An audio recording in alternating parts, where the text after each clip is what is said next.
I'm Jeff Oak, and welcome to Taking Care of Your Business, ideas for leaders who are humble, hungry, and smart. George Pocock was one of the leading designers of competitive rowing boats in the US in the last century.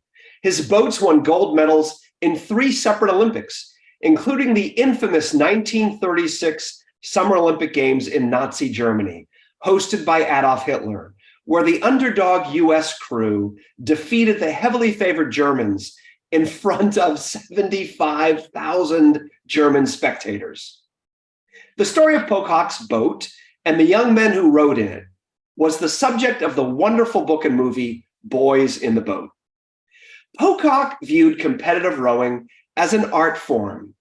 And if you've ever seen a rowing regatta, the beauty and the speed is breathtaking. Pocock said that rowing is the finest art there is.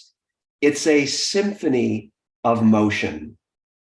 In that phrase, symphony of motion, there's a lesson for leaders.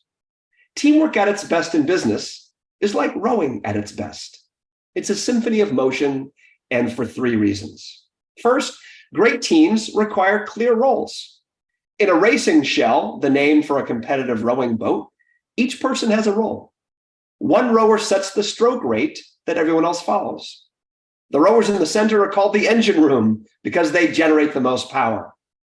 And rowers in other positions maintain the boat's balance by slightly shifting their weight during the race.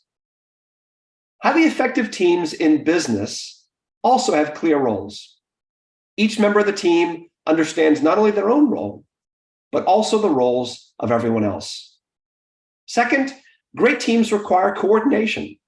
A winning racing shell is fast, not because 2 or 3 of the rowers are fast, but because all rowers are in sync with each other. They have a sense of timing.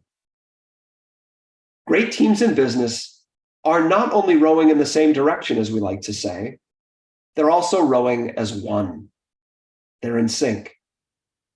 And finally, great teams require a strong leader.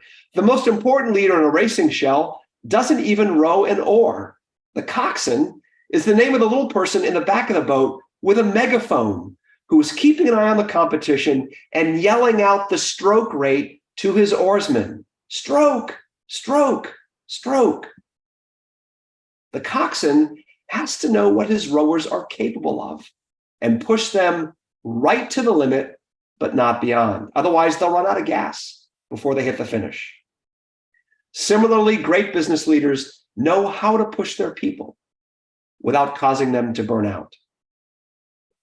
What would it take to turn your team into a symphony of motion? Thanks for joining. Until next time, I'm Jeff Oak.